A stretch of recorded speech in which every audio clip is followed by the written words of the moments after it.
Bueno, soy José Miguel Ahumada.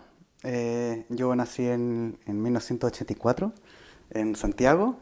Mi mamá fue profesora de geografía en la Universidad de Chile y mi papá fue administrador público, fue profesor también de la Universidad de Chile y fue funcionario de la Comisión Económica para América Latina y el Caribe, de la CEPAL. Entonces vengo de una familia bien académica en ese sentido. Eso. Bueno, comenzando con su formación académica, quisiéramos saber si nos puede contar acerca de esta etapa y cómo esto influyó en la definición de su vocación profesional. Bueno, yo estudié ciencia política. Ahí a mí me interesaba mucho en esa época estudiar el poder. Era algo que me gustaba mucho y me obsesionaba en aquel periodo. Pero prontamente me empecé a interesar particularmente el tema de las relaciones internacionales. En específico el tema de las relaciones económicas internacionales. En particular yo estaba muy influido, muy influenciado por la teoría de la dependencia, por la teoría del sistema mundo. Leíamos mucho en mi generación esos autores y esas perspectivas y eso fue lo que me abrió al mundo de comprender la situación de dependencia, de división internacional del trabajo, por qué hay tantas brechas de productividad, de ingresos entre los países ricos y los países pobres, cuál es el rol de los organismos económicos internacionales en promover esta brecha y mantenerla a lo largo del tiempo. Yo creo que ahí fue el periodo en el cual me empecé a sentir atraído por las relaciones económicas internacionales. Y a partir de ahí yo me empecé a interesar en particular por los temas económicos. Yo en pregrado ya estaba como en tercer año y me empecé a interesar por la economía y como estudiante lo que hacíamos con otros compañeros era ir a las clases de economía de la Facultad de Economía de la Universidad, de la Diego Portales. Y eso me abrió un mundo que para mí que perdura hasta el día de hoy, comprender la economía política del subdesarrollo. Y a partir de ahí yo dije, bueno, quería profundizar más en el área de desarrollo y hice un magíster de economía internacional y desarrollo en la Universidad Complutense de Madrid, donde pudimos profundizar en los temas de subdesarrollo, de desindustrialización, de reprimarización de la canasta exportadora, cuáles son las diferentes visiones para comprender el desarrollo. Y eso fue para mí un periodo bien formativo porque empecé a ahondar en temas que son, yo creo que hoy día bien importantes, como por ejemplo los temas de régimen de propiedad intelectual, los regímenes de inversión, en particular la situación de los tratados de libre comercio. Ya en el periodo de magíster empecé a estudiar con más profundidad los temas de los acuerdos comerciales de los países del norte con los países del sur y en particular la situación de Chile, que es uno de los países que ha tenido un boom de tratados de libre comercio. A partir de ahí, yo quise seguir una línea mucho más académica y continuar estudiando. Entonces, posteriormente, cuando llegué a Chile, después del magíster en España, me fui a estudiar a Inglaterra. Hice un magíster en Development Studies en la London School of Economics, donde había un cuerpo académico que era súper interesante en términos de visiones más innovadoras de comprender el desarrollo y de tener una visión que fuera más allá de lo que tradicionalmente se nos enseñaba en Chile. Entonces esa escuela que se abre, por lo menos en mí, durante ese periodo, fue también el periodo en el cual conocí diferentes aproximaciones que yo no conocía en ese periodo, que no sabía que existían. Las visiones del rol del Estado en la industrialización, conocer la experiencia asiática, como conocer la experiencia de los países nórdicos y cómo lograron integrarse al comercio de una forma tal que fueron modificando su posición en la División Internacional del Trabajo hacia especializarse en bienes con mayor valor agregado, darle más autonomía al Estado para hacer política industrial. Entonces, toda esa experiencia de esos casos para mí fue una apertura en términos de análisis. Y ahí también conocí la obra de quien fuera como mi principal referencia en esta perspectiva, que es el profesor Ha-Joon Chang. Y ahí yo tuve la fortuna y la suerte de poder haber hecho el doctorado con él. Y eso también fue ya, creo yo, la consolidación de, por lo menos la forma en cómo yo veo el comercio internacional. Y a partir de ahí fui a la Universidad de Cambridge a hacer un doctorado con Ha-Joon y eso fue un periodo, yo creo, el periodo más fértil de aprender, de comprender diferentes perspectivas respecto al desarrollo, y no solamente el desarrollo, sino también de la economía en general. Con Ha-Joon teníamos grupos de estudio respecto a desde la economía política clásica hasta las visiones más contemporáneas de comprender el desarrollo. Entonces, para mí ese periodo de formación con Ha-Joon, con José Gabriel Palma, con Ajit Singh, con toda esa escuela desarrollista, creo que fue fundamental para mi tesis y también para la forma en cómo comprendo hoy día el comercio internacional. A partir de ahí transformé mi tesis en un libro que es sobre la forma en cómo Chile se integró al comercio internacional desde los mediados de los 70 hasta el 2010, por ahí. Entonces, yo creo que toda esa experiencia académica fue la que me llevó por el camino de la economía internacional y en particular la economía política internacional. Pasando ya más a un tema de su trayectoria política, entre marzo de 2022 y marzo de 2023 se desempeñó como subsecretario de Relaciones Económicas Internacionales de Chile bajo el gobierno actual de Gabriel Boric. Respecto a esto, ¿cuáles fueron los principales objetivos que se propuso alcanzar durante su gestión como subsecretario de Relaciones Económicas Internacionales? Sí, yo creo que para comprender los objetivos que uno se propone, uno tiene que partir del diagnóstico que uno tiene respecto a la economía de Chile y la forma en cómo se integró el comercio internacional. Y ese diagnóstico es que, en pocas palabras, la política comercial y la estrategia de la política comercial en Chile se agotó, o por lo menos su resultado. Y eso en particular desde mediados de la década del 2000 para adelante. Viéndolo en términos agregados, en términos generales, si uno ve, por ejemplo, cuánto representa el PIB per cápita nacional, el PIB per cápita norteamericano, o sea, cuál es el porcentaje de nuestro PIB per cápita equivalente al ingreso per cápita norteamericano, uno puede ver que en la década del 50 y 60 el ingreso per cápita de Chile correspondía alrededor de un 38% del ingreso per cápita norteamericano. Solamente en la última década hemos podido cerrar esa brecha. Hoy día alrededor de un 40%, o sea, el PIB per cápita debe representar alrededor de un 40% del PIB per cápita norteamericano. Esto quiere decir que hemos cerrado muy poco la brecha con los países que están en la frontera de desarrollo tecnológico, tomando Estados Unidos como el caso convencional. Por lo tanto, no hemos estancado a lo largo de toda nuestra trayectoria de inserción comercial. Si uno lo ve, por ejemplo, en términos de productividad laboral, la productividad laboral promedio como porcentaje de la productividad laboral norteamericana, en la época de los 50-60, Chile estaba alrededor de un 40%, un poquito menos. Eso no ha cambiado desde los 50 hasta la época actual. Nos hemos mantenido en esa posición. Mientras que cuando uno ve casos, como por ejemplo Corea del Sur, en la época de los 50-60, la productividad laboral promedio en Corea del Sur era alrededor de un 15% de la productividad norteamericana. Hoy día es alrededor de un 60%. Finlandia tenía alrededor de un 40% en la época de los 60, que es muy similar a la chilena, y hoy día está alrededor de un 80%. Singapur estaba en la misma posición que Chile en la época de los 50-60 y hoy día está en un 120%.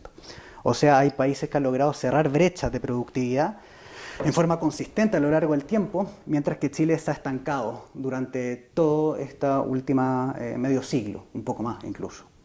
Y esto tiene que ver, entre otras cosas, con que el patrón de inserción de Chile en el comercio internacional nunca ha podido modificar su propia matriz y escalar en bienes con mayor complejidad económica, con mayor contenido tecnológico. Si uno ve, por ejemplo, los recursos naturales sin procesar y los recursos naturales procesados, estos deben corresponder el día de hoy a alrededor de un 92% de nuestra estructura exportadora. En la época de los 50-60, en la época de los 90, esto correspondía a un 89%. O sea, hemos avanzado en una reprimarización de nuestra canasta exportadora. La manufactura, por ejemplo, en 1990, la manufactura estaba en un 20% del PIB. Hoy día está alrededor de un 9.7%, según los últimos datos de ACIMET. ¿Qué es lo que nos dice, básicamente, estos datos? Es que Chile ha logrado aumentar sus exportaciones desde mediados de los 80 para adelante. Hemos logrado participar más activamente en el comercio internacional, tenemos más mercados a los cuales estamos exportando, pero el contenido de nuestras exportaciones sigue siendo la misma que hace medio siglo. Y eso es una situación muy alarmante. Esto quiere decir que con ese tipo de matriz productiva podemos explicar por qué Chile se ha mantenido en una condición de país de ingreso medio y con una productividad que no ha cerrado brecha con los países con los cuales nos comparamos, poniendo los casos de Finlandia, Corea del Sur, Singapur y otros casos. Entonces la pregunta que hay que hacernos es por qué Chile ha tenido esa situación y no ha podido escalar en la cadena de valor en los diferentes productos en los cuales nos especializamos. Y eso tiene que ver, entre otras cosas, con que no solamente hay una reprimarización y desindustrialización, sino que también las pymes, que representan parte importante del empleo nacional, no tienen capacidad exportadora. Y cuando se insertan indirectamente en el comercio internacional, lo hacen en forma muy asimétrica y jerárquica con las grandes empresas que exportan, en una situación de monopsomio en el cual no tienen capacidad de poder escalar dentro de la cadena productiva. Estamos hablando básicamente de un país que tiene dos economías. Una economía que se inserta dinámicamente en el comercio internacional y otra economía que depende del mercado interno, que con los salarios promedio bastante bajos, en el caso chileno, implica una demanda muy pequeña y una capacidad de ahorro también muy pequeña que repercute en bajos niveles de productividad de la pyme. Así tenemos lo que la CEPAL llama una heterogeneidad estructural en nuestra matriz productiva. En último término, estamos en una economía en la cual el patrón de especialización se basa en un empleo de mano de obra de baja cualificación, un tipo de producción muy poco intensiva en tecnología, lo que explica a su vez que las áreas en las cuales nosotros somos competitivos hoy en el comercio internacional, el sector de forestal, frutícola, el sector minero, ¿cierto? El cobre, el litio, etcétera, están entrando fuertemente en un ciclo de rendimiento decreciente. Esto lo ha planteado, entre otros autores, el profesor French Davis y el economista Álvaro Díaz en una publicación que hicieron en la revista de la CEPAL hace un par de años. La situación, en último término, es que estamos en un rendimiento decreciente de nuestra matriz exportadora, una desindustrialización y una reprimarización de nuestra canasta exportadora.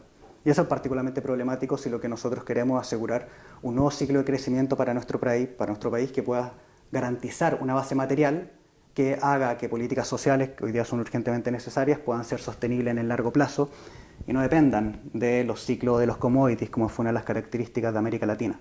Con ese diagnóstico, ¿cuál era el objetivo de tratar de avanzar en una política comercial más progresista, que incluya la diversificación de nuestra canasta exportadora? Nosotros considerábamos que un punto importante era volver a articular la política industrial con la política comercial. Eso es algo que desde los años 80 para adelante fueron en rieles completamente distintos. Por un lado, una activa política comercial de integración al comercio internacional y por otro lado, una muy nula y básica política industrial. ¿Okay? Uno de los temas que a nosotros nos preocupó siempre fue que los acuerdos comerciales, los tratados de libre comercio, que fueron la política comercial que Chile tomó desde los 90 para adelante, si bien permitían abrir mercado, o sea, hacer de que nuestras exportaciones, en las cuales tenemos ventajas comparativas y que hoy día están en una situación de rendimiento decreciente, puedan entrar más dinámicamente en los mercados donde está la demanda, los países desarrollados, por ejemplo, no solamente implicaba este tipo de ganancias comerciales, sino que también implicaba modificaciones sustantivas en áreas claves para hacer política productiva. Por ejemplo, en el área de inversión. Los mecanismos de resolución de controversia inversionista-Estado es hoy día un consenso por parte de los países con los cuales tradicionalmente nos comparamos, que son un problema. Hoy día están siendo abandonados este tipo de mecanismos por los países desarrollados. Ese era un tema que ya vamos a conversar. Pero también había un conjunto de restricciones en materia de patentes, un aumento de la duración de las patentes, una expansión de las áreas que son fuente de patentabilidad, una restricción de las excepciones que puede hacer el Estado para poder hacer políticas productivas en esa área. A su vez también, por ejemplo, hay una restricción a usos de políticas que durante los 90 fueron bien importantes, como los controles de capitales. El acuerdo de libre comercio con Estados Unidos le pone serios límites a ese tipo de políticas. Esto es lo que en la literatura, en la UNCTAD y en diferentes académicos se ha denominado como la reducción del espacio de política en este tipo de área. Por lo tanto, los acuerdos comerciales, por un lado, abrieron mercados, pero por otro lado cerraron espacios para que el Estado pueda hacer política productiva. En un contexto en el cual es hoy día urgente hacer política productiva, dado los rendimientos decrecientes y la desindustrialización que tiene nuestro país. Entonces, en esa situación bien problemática, nosotros sugeríamos la necesidad de abrir la discusión en áreas como la reforma a los mecanismos de resolución de controversia inversionista-Estado. Algo que, por cierto, lo están haciendo, como les comenté, diferentes países. Los países europeos están saliendo del Energy Chart, porque entre otras cosas este tipo de mecanismo restringe la posibilidad de hacer políticas en torno al cambio climático, de asumir el cambio climático y de hacer políticas que permitan que los inversionistas extranjeros no puedan profundizar la contaminación o la externalidad negativa en el plano ambiental que realizan sus inversiones, particularmente en el mundo en vías de desarrollo. A su vez también este tipo de acuerdo está siendo cuestionado por países como Estados Unidos. El USMCA y el NAFTA 2.0 excluye diferentes partes de este tipo de acuerdo. El acuerdo que tiene Estados Unidos con Canadá queda fuera las áreas de resolución de controversia, temas como expropiación indirecta, transferencia tecnológica, contenido local, la restricción a estas políticas que tienen este tipo de acuerdos que han eliminado entre Canadá y Estados Unidos. Por ejemplo, el RCEP, el acuerdo comercial más grande del mundo, que hoy día está entre otros países China, no tiene este tipo de mecanismo de resolución de controversia. Australia y Nueva Zelanda se están saliendo de este tipo de acuerdos. La Unión Europea, en los acuerdos de modernización como el de Chile, excluye y busca reemplazar los acuerdos bilaterales de inversión que nosotros firmamos con ellos durante los 90 por una corte de inversiones que es un paso adelante en esa línea. O sea, el mundo está avanzando hacia una reforma sustantiva a este tipo de acuerdos y que nosotros consideramos que Chile también tenía que ser parte de ese debate. Ese era uno de los puntos que yo creo que era fundamental. El otro punto es tratar de los acuerdos que quedaban por negociar, como por ejemplo el acuerdo de modernización con la Unión Europea, tuviéramos también la posibilidad de restringir ciertas exigencias que estaban solicitando los países europeos, la Unión Europea, y que desde nuestra perspectiva reducían aún más el espacio de políticas productivas que nosotros consideramos clave, particularmente en materia de energía y de materias primas. ¿Okay? Entonces, teníamos el diagnóstico, teníamos los objetivos, que era asumir la coyuntura que nosotros teníamos, que era el TPP, el Acuerdo de Modernización con la Unión Europea, y el desafío de abrir otros mercados. Yo creo que uno de los temas claves que hoy día tenemos es abrir en la mayor medida lo posible el mercado de la India. ¿Okay? Ahí nosotros tenemos todavía un espacio para crecer muy, muy amplio y que Chile tiene que avanzar en esa línea. O sea, por un lado, abrir mercados, como la India, y por otro lado, hacer reformas a los acuerdos bilaterales de libre comercio, porque no solamente restringen el espacio de política productiva e industrial de nuestro país, sino que hoy día también están siendo cuestionados por su incapacidad de hacer frente a situaciones como el cambio climático. Entonces los objetivos iban en esa línea en términos generales. Hacer una discusión respecto a estos mecanismos de resolución de controversia, que los acuerdos de libre comercio están plagados, o sea, están en cada uno de los acuerdos de libre comercio. Por otro lado, avanzar en abrir mercados como la India. Y por otro lado, fortalecer el diagnóstico.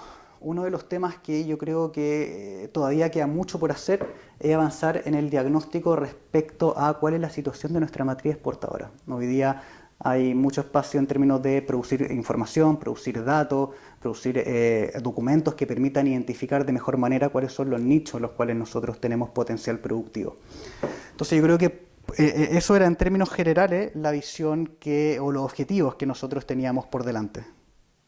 Y en base a este diagnóstico y los objetivos que se plantearon, ¿cuáles fueron los principales logros que usted puede identificar durante su mandato como subsecretario? Sí. Yo creo que uno de los puntos es que cuando nosotros llegamos a la subsecretaría teníamos que afrontar el acuerdo de modernización con la Unión Europea, ¿cierto? Que venía del gobierno anterior. Y ahí unos temas que inmediatamente a nosotros nos alarmó fueron particularmente dos. El primero era que en materia de energía y sector minero había la exigencia de mantener de restringir los precios preferenciales al uso de este tipo de minerales. Y este mecanismo de los precios preferenciales podía ser un buen mecanismo para hacer política productiva a costo cero. Al Estado no le cuesta nada establecer precios preferenciales en este tipo de áreas. Y la Unión Europea quería aumentar las restricciones a este tipo de política. El gobierno anterior, durante la gestión de Rodrigo Yáñez, también le puso atención a eso y puso artículos, ¿cierto?, que permitían abrir o garantizar cierto tipo de espacio que para nosotros era todavía insuficiente y podíamos dar más. Podíamos aumentar el espacio de garantizar el uso de este tipo de política de precios preferenciales. Entonces eso fue un punto que para nosotros era bien preocupante, no solamente porque podía afectar el espacio de política industriales en un área tan clave como el litio, sino que también este tipo de acuerdos senta precedente para futuros acuerdos. Es como el NAFTA. El NAFTA sentó el precedente para los acuerdos bilaterales que luego Estados Unidos firmó durante los 90 y los 2000, tomando por ejemplo el caso chileno. Si nosotros aceptábamos ese tipo de solicitudes, luego iban a aparecer en todos los otros tipos de acuerdos como la base para negociación. Y eso era algo que no solamente por los intereses de Chile, sino también por los intereses de América Latina no se podía dejar pasar. En la misma línea, también, estos son temas un poquito más técnicos, pero en el capítulo de inversiones hay algo que se llama los requisitos de desempeño, que es básicamente cuáles son políticas que el Estado no puede aplicar a la hora que vengan inversionistas extranjeros a nuestro país. Entonces, como tradicionalmente en todos los acuerdos aparecen estas restricciones a los requisitos de desempeño, y son un conjunto de políticas que quedan restringidas, pero que siempre son las mismas en la mayoría de los acuerdos comerciales.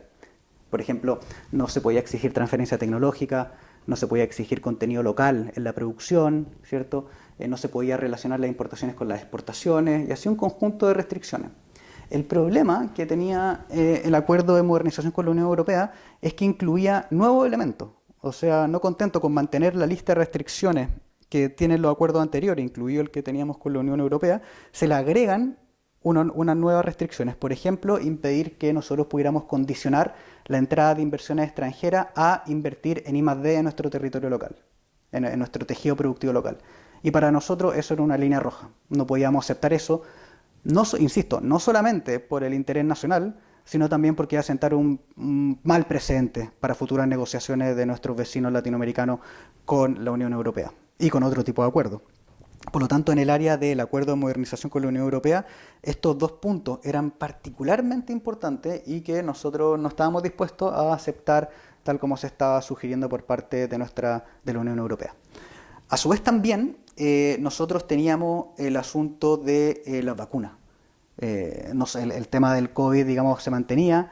Teníamos que continuar las negociaciones de las vacunas que el ex subsecretario Rodrigo Yaña exitosamente gestionó durante el periodo más duro del COVID, y que nosotros teníamos que continuar tanto con los contratos como avanzar en otro tipo de contratos a medida que iba modificándose la situación del COVID. Entonces logramos mantener el acceso a vacunas para la población y también establecer nuevos contratos con otras empresas que permitieran establecer nuevo tipo de vacunas para los nuevos contextos.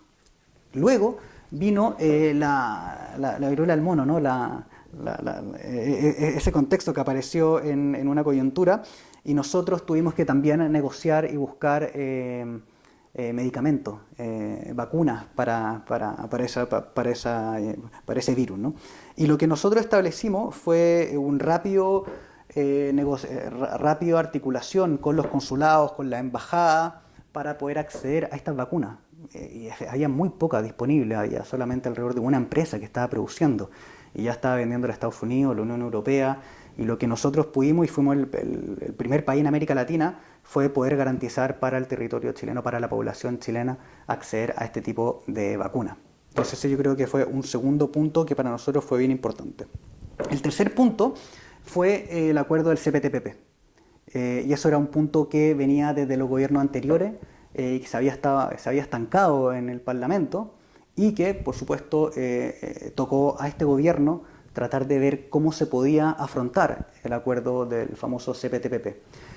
Dentro de nuestro diagnóstico, y yo creo que no ha sido contradicho, el CPTPP genera ganancias extremadamente marginales en nuestra estructura exportadora. Nosotros ya tenemos acuerdos comerciales con todo y cada uno de los países que son miembros del CPTPP. Por lo tanto, en términos de ganancias comerciales directas, es prácticamente nulo. Es muy, muy pequeña la ganancia.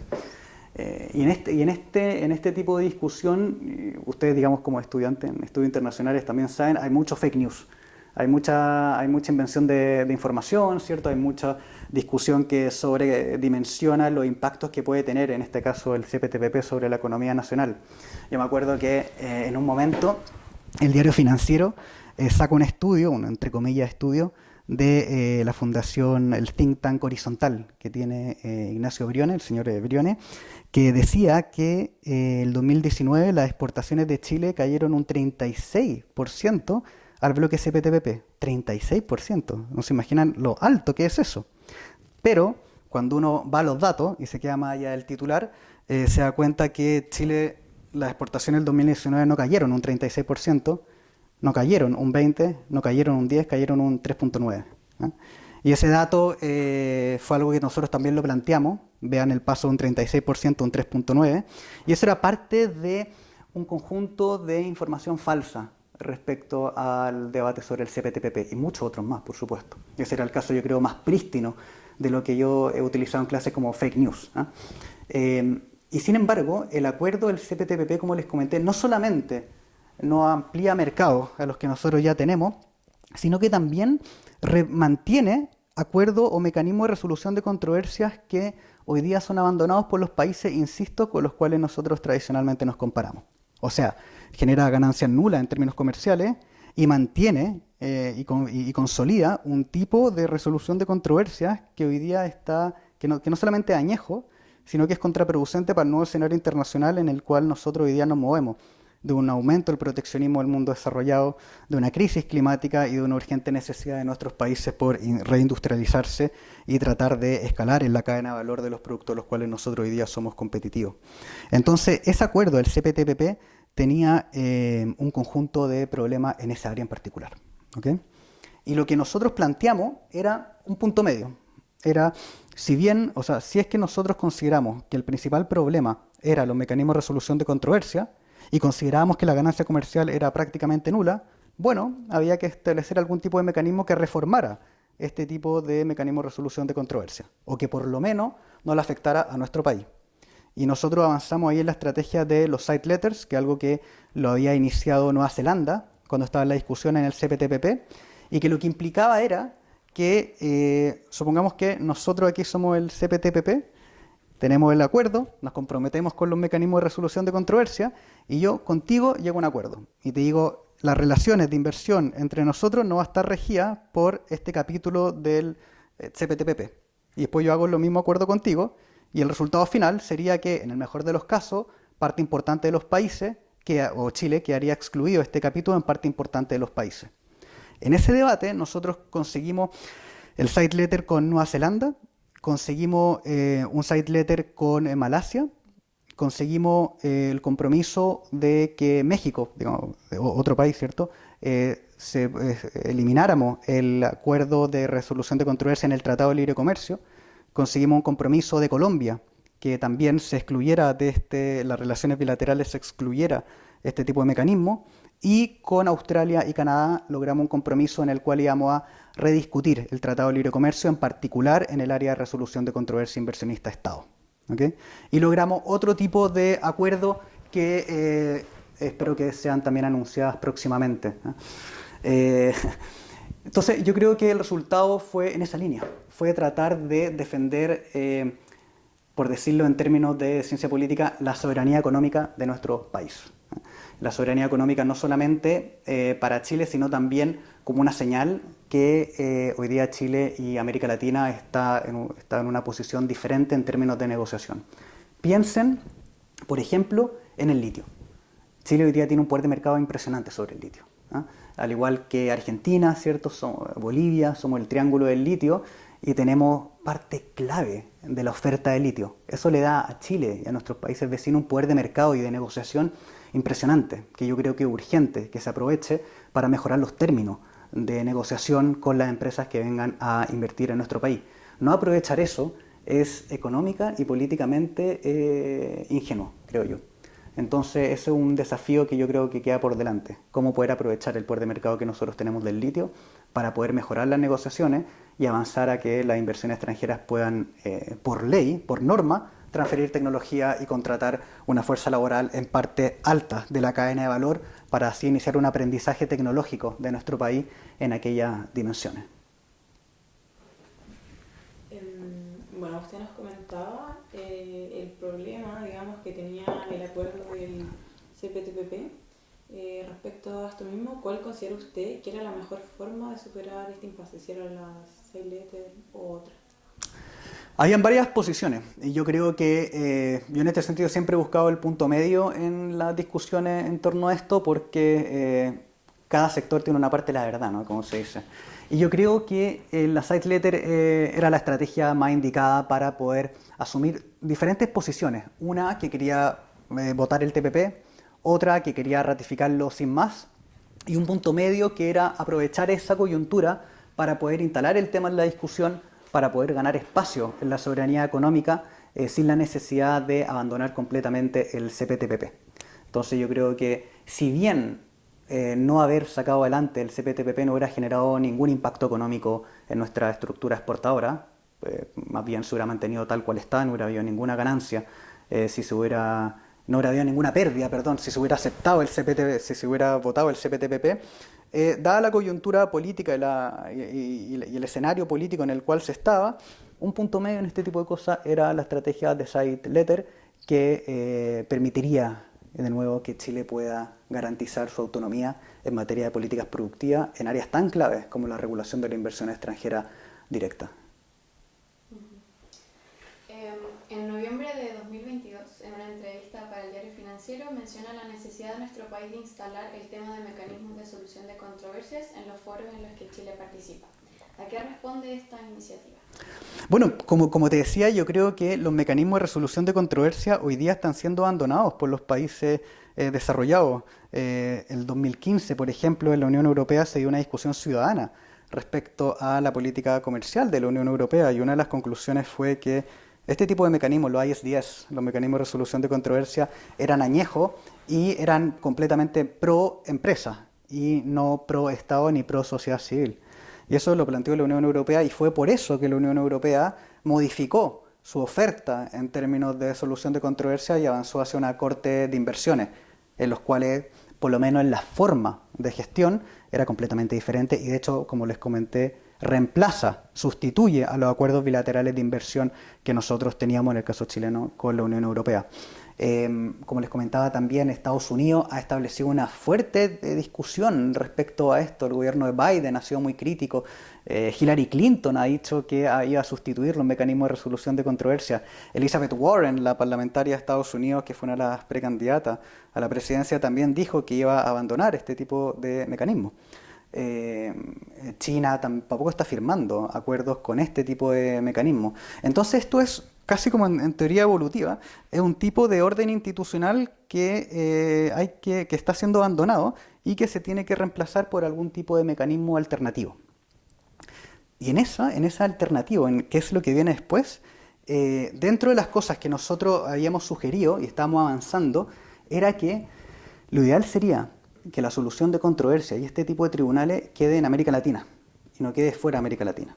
Y por eso, por ejemplo, nosotros el avance que estamos haciendo con Colombia y México en tratar de suspender estos acuerdos, nuestros tratados de libre comercio y dejarlo en, por ejemplo, organismos multilaterales y regionales como la Alianza del Pacífico. Si nosotros podíamos reemplazar esos acuerdos bilaterales en materia de regulación de inversión y ponerlo en un foro multilateral con los países latinoamericanos, como en la plataforma de la Alianza, eso hubiera hecho que pudiéramos ganar mucho más espacio de negociación y mucho más poder, no solamente de Chile, sino también de la región en este tipo de temas. Este tipo de mecanismo de resolución de controversia ha sido cuestionado mundialmente, no solamente porque tiene una jurisprudencia inconsistente, no solamente porque el Estado no puede apelar a este tipo de decisiones, no solamente por los grandes costos que implica este tipo de denuncia y demanda, sino también porque el contenido que está detrás de estos mecanismos, particularmente plasmados en los capítulos de inversión de los tratados de libre comercio, restringe el espacio para política industrial en materia de inversiones extranjeras. Y si nosotros consideramos que los países de la región, las inversiones extranjeras son las que aportan gran parte del capital, por lo tanto de la inversión, eso es un área clave para poder garantizar una transformación productiva de nuestra matriz exportadora. De forma tal que tanto en la forma como en el contenido, este tipo de mecanismo hoy día, creo yo, es urgentemente necesario reformar y es parte de una agenda progresista que creo que vale la pena continuar en esa senda. Respecto a sus publicaciones, en 2019 usted publicó el libro The Political Economy of Peripheral Growth, Chile in the Global Economy. Sobre este mismo, ¿cómo cree que la economía chilena se compara con otras economías periféricas de América Latina y el mundo? Ah, sí, muy buena pregunta. Ahora, yo creo que en América Latina, Chile avanzó durante los años 90 para adelante y lo transformó a Chile en uno de los países de punta en América Latina. Por lo menos si uno lo ve en los datos de ingreso per cápita, en términos de estructura exportadora, Chile está por sobre el resto de los países de la región. Pero sin embargo, si uno compara a la región con el resto de los países, estamos estancados desde hace décadas. O sea, somos el mejor jugador de un mal equipo, por así decirlo, ¿eh?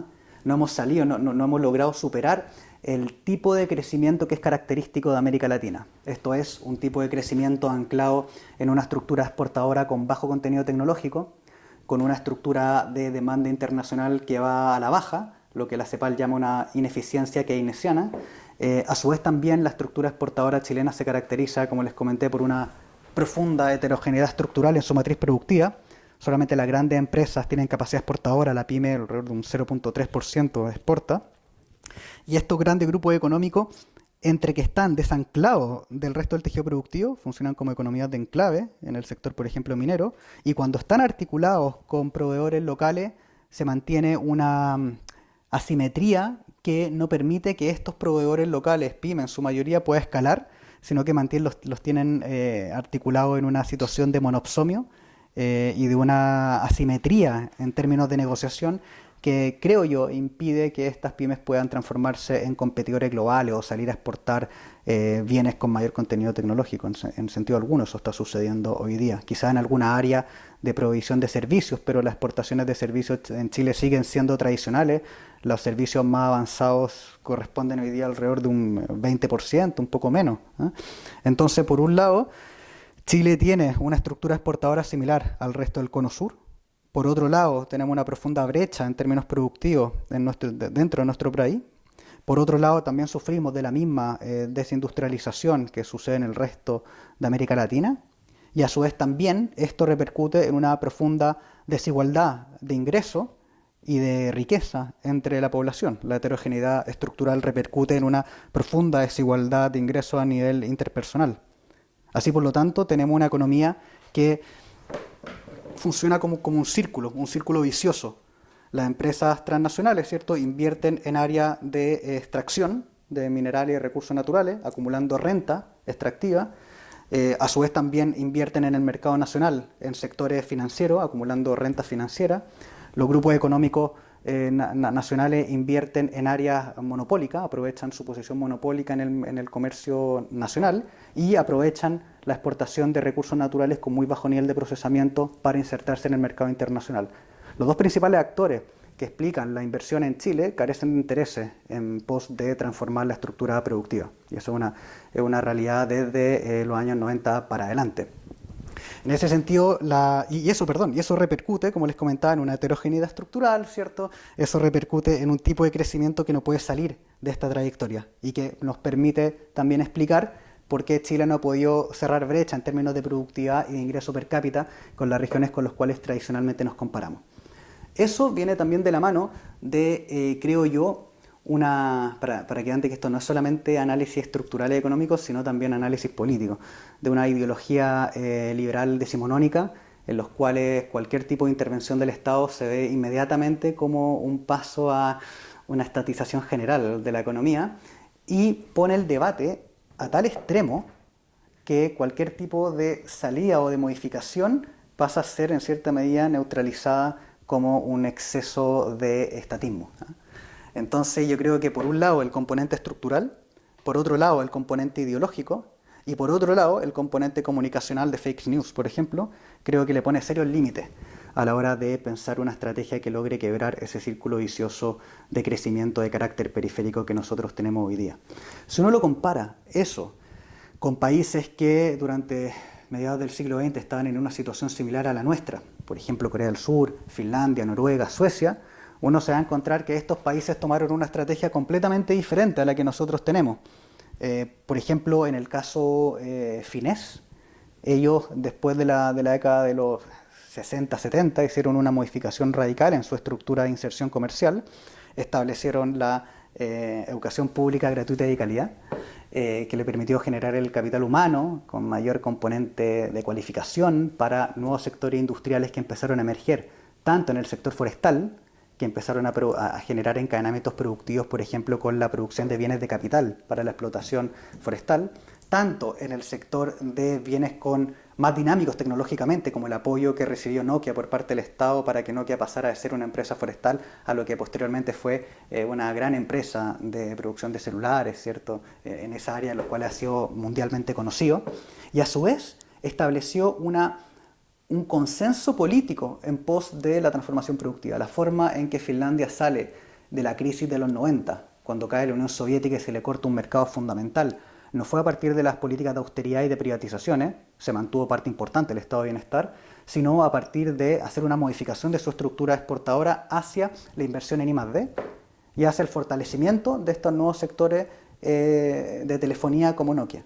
Fue una salida desarrollista y pro-tecnológica y no una salida de austeridad y privatizaciones, como fue la característica de América Latina y que duda cabe del caso chileno. En el caso de Noruega, la situación no fue muy diferente. Noruega es una economía anclada en el petróleo, lógico, pero lo que hicieron ellos fue básicamente nacionalizar el sector del petróleo. Hoy día Statoil, que hoy día se llama Equinor, la principal empresa petrolera, es alrededor de un 70% propiedad del Estado. O sea, en el fondo es propiedad del Estado. Un actor que controla el 70% del capital accionarial de una empresa es básicamente propietario completo. Y eso le permitió a esta empresa negociar en muy buenos términos con otras empresas multinacionales para establecer encadenamientos productivos en el sector del petróleo.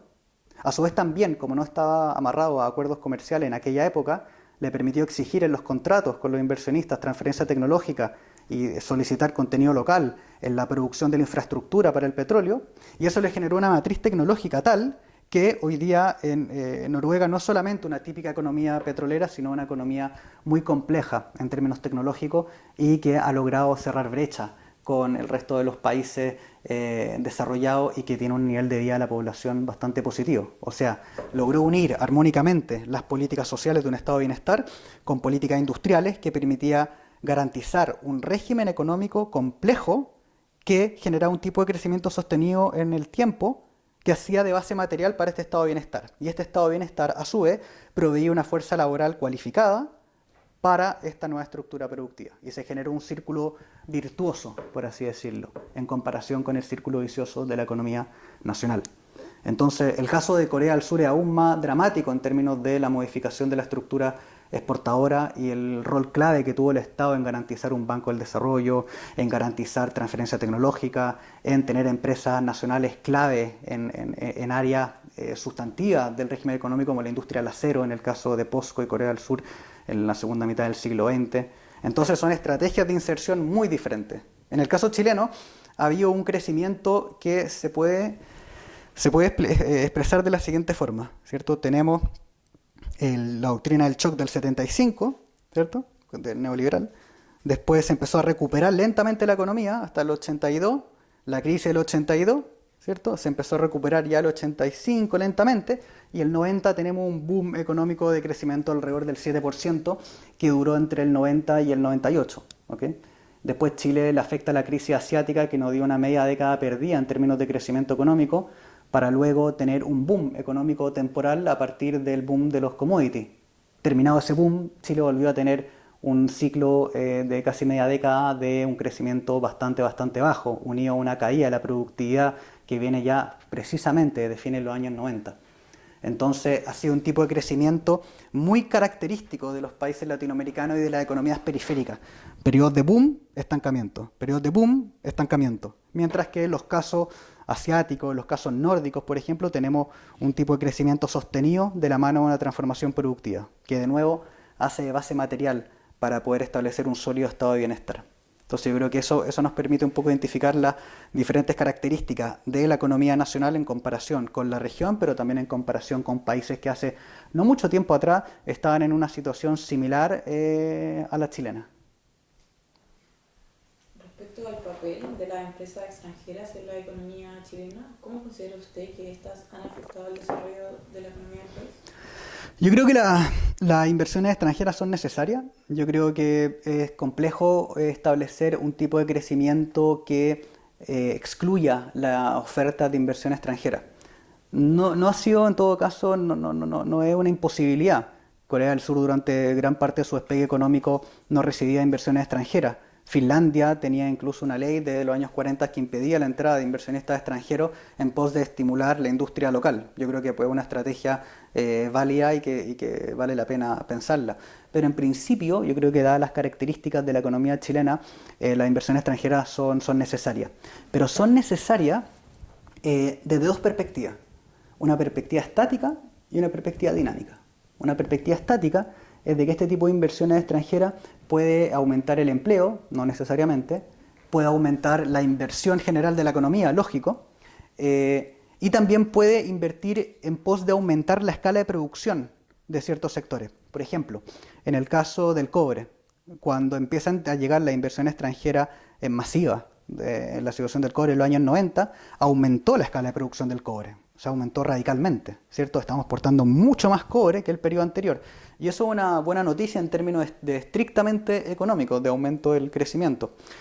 Pero no es el único elemento que nosotros tenemos que considerar cuando hablamos de los beneficios de la inversión extranjera. Hay un elemento más dinámico y que yo creo más importante para el largo plazo a la hora de evaluar este tipo de inversiones. Por ejemplo, que estas inversiones puedan transferir tecnología al territorio local, puedan demandar fuerza laboral altamente cualificada y puedan establecer redes virtuosas con proveedores locales, en pos de establecer, por así decirlo, economías de aglomeración en esta área que genere un aprendizaje tecnológico de nuestra economía a partir de la inversión extranjera. Lo que hizo China, lo que hizo Japón, lo que hizo Corea, lo que hizo los países nórdicos y todos los países, la mayoría de los países con los cuales nos comparamos. Gran parte de su periodo de despegue económico lo hicieron aceptando inversión extranjera, pero solicitando a su vez que parte del proceso productivo más innovador sea realizado en tejido, en la estructura productiva local, con proveedores locales para que aprendieran ese saber tecnológico.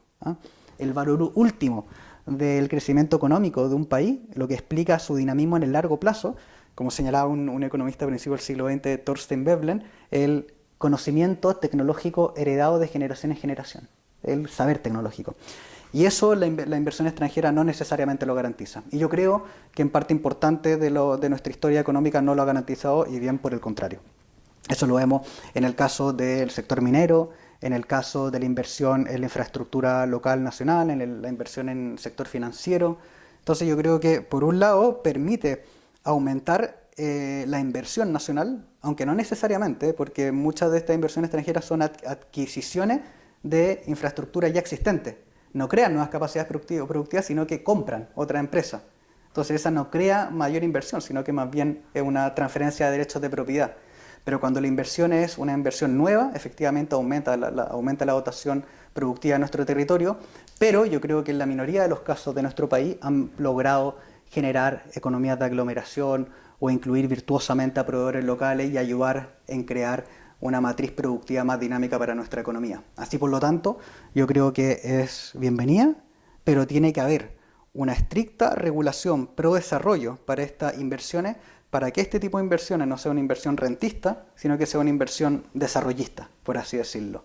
¿Okay? Y eso es algo que yo creo que le falta al país, pero que sin embargo estamos en una condición muy buena de negociación, dada el poder de mercado que tenemos en el litio, dada las virtudes que tenemos en energía eólica, en nuestra energía marítima. Entonces yo creo que tenemos harto espacio para mejorar los términos de negociación, dadas nuestras características internas de nuestra economía. Ahora enfocándonos en los nuevos lineamientos de la política comercial, usted es doctor en estudios de desarrollo y su principal línea de estudio remite a eso. Respecto a esto, ¿cómo cree que la política comercial de Chile puede contribuir al desarrollo del país? Igual nos comentaba un poco de eso recientemente, pero quizás si quisiera agregar algo más o profundizar en ello. Sí. Ahora, yo creo que la política comercial de firmar acuerdos de libre comercio se agotó no solamente en Chile, sino también en el resto de los países con los cuales nos comparamos. Este tipo de acuerdos muy típico del periodo más neoliberal de América Latina, hoy día está siendo cuestionado incluso por los países que la promovieron en su periodo.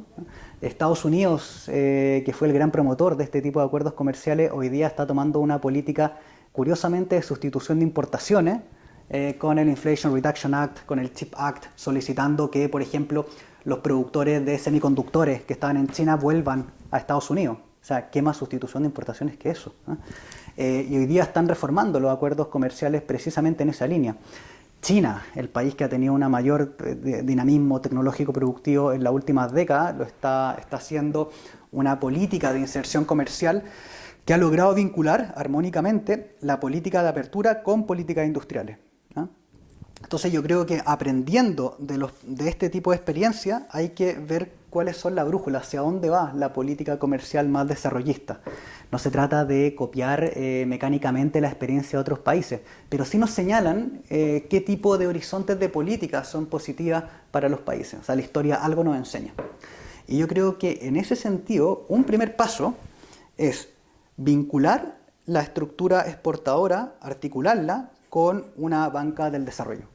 Eso es algo que se ha estado discutiendo últimamente, pero la idea es establecer un banco del desarrollo robusto, que puede ser tanto ampliando Corfo, creando una institución nueva, y depende de decisiones políticas, pero un banco del desarrollo que permita establecer financiamiento en sectores que tengan potencial productivo o tecnológico, yo creo que es urgente.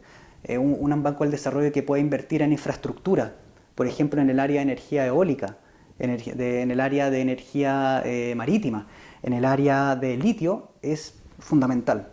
Y eso está muy vinculado también a establecer centros tecnológicos. Yo creo que una muy buena noticia, la Estrategia Nacional del Litio, que promueve un instituto científico tecnológico como uno de sus pilares fundamentales. Y eso yo creo que es una buena señal de hacia dónde tiene que ir el país. O sea, un primer paso es olvidar esa visión típicamente neoliberal que desconecta la política comercial con un Estado robusto que promueva políticas industriales.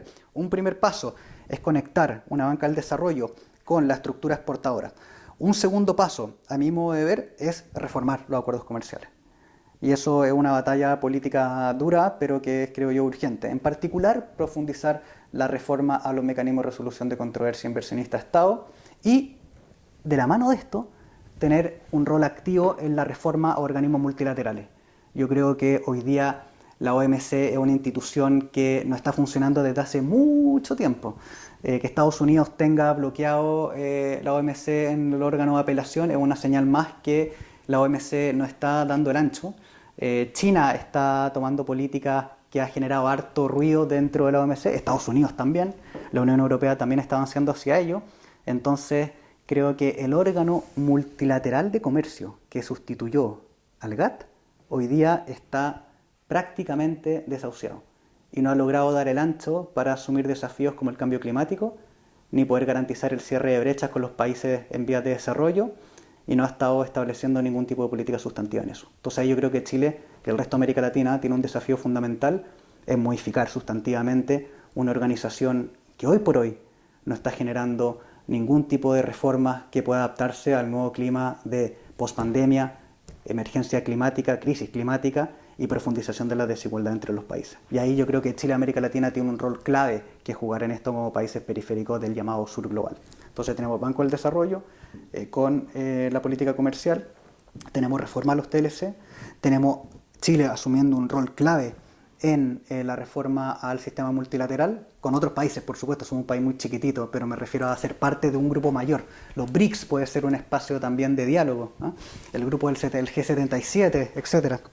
Otro punto que yo creo que es urgente es que, dado que la estructura exportadora chilena se ha caracterizado por aprovechar sus ventajas comparativas en áreas de muy bajo dinamismo tecnológico, es urgente identificar nuevas áreas de exportaciones.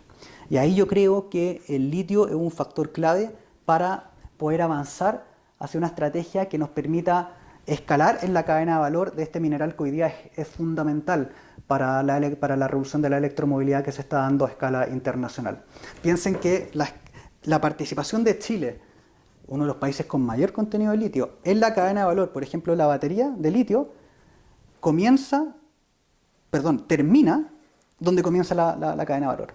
O sea, estamos en la parte más baja de la cadena de valor. Y eso es producto de una ausencia de un rol activo del Estado y que, por la lógica propia del mercado, las empresas que invierten ahí, SQM en particular, no tienen interés en escalar en la cadena de valor, más bien ha utilizado sus excedentes para establecer un nexo con el sistema político que ha generado, creo yo, una de las crisis políticas también importantes en nuestro país. Entonces yo creo que uno de los puntos es que el Estado pueda tener como agenda ir escalando en la cadena de valor del litio. No me refiero a producción de baterías necesariamente, pero componentes de la batería de litio, por ejemplo. Un segundo componente es que Chile pueda estar en la frontera de energía eólica y de la nueva energía renovable, en el cual Chile está muy bien posicionado. Y ahí donde un rol fundamental es también el Banco del Desarrollo para establecer financiamiento, para que Chile se pueda transformar en uno de los pilares de ese tipo de energías que hoy día se está transformando en una de las fuentes energéticas claves para la emergencia climática. Yo creo que hoy día la emergencia climática está señalando cuáles son las áreas en las cuales van a tener mayor dinamismo, y Chile hoy día está bien posicionado en ese tipo de mercado. Por lo tanto, yo creo que tenemos una gran oportunidad, una ventana de oportunidad que no dura por siempre, por desgracia, pero que Chile puede tener un rol clave ahí. Y ahí yo creo que la empresa nacional del litio, la propuesta que se está haciendo es una muy buena propuesta. Yo también lo ampliaría a otros sectores económicos. Yo creo que en el sector de energías no renovables el Estado tiene que tener un rol activo de empresario, no solamente de estimular mercados, sino un rol empresarial clave, porque quien decida cuál va a ser la estructura primera de eso, va a tener una ventaja del primer actor en llegar ahí. Y ahí yo creo que el Estado tiene que tener un rol clave para coordinar esa transformación productiva en esos sectores. Es lo que hizo Corea del Sur, es lo que hizo China con las empresas nacionales en sectores de alto contenido tecnológico, es lo que han hecho los países con los cuales nos comparamos. Entonces yo creo que el rol del Estado ahí es fundamental también. En último término, como síntesis, yo creo que a grandes rasgos la vinculación de política comercial con la política industrial, esto implica un rol robusto del Banco del Desarrollo, ampliar el rol empresarial del Estado, negociar capítulos de los acuerdos comerciales y tener un rol clave en la agenda multilateral y los organismos internacionales que hoy día están rigiendo el comercio entre los países. Para finalizar, pensando que esto es una especie de reseña para alguien que un día quiera estudiarlo, en conjunto a sus contribuciones como actor en política comercial chilena, ¿qué información le dejaría a usted para aquel que quisiera estudiarlo? Yo diría que hay que atreverse a pensar nuevas cosas. Yo creo que en política comercial, como en otro tipo de política económica, hay que atreverse a salir de la caja en los cuales hemos sido formados. Y eso implica un acto de creatividad más propia del artesano más que del científico. El artesano que juega con diferentes instrumentos, metodologías, teorías para descubrir cosas nuevas y darle un sello propio a lo que uno hace. Yo creo que eso es un acto fundamental, tratar de ir más allá de los textos con los cuales hemos sido formados. Y eso implica también ir más allá de las fronteras disciplinarias. El desarrollo económico es una subárea de la economía y la ciencia política que es tan hermosa que implica tratar de apostar a conocer diferentes disciplinas, tratar de estudiar diferentes cosas.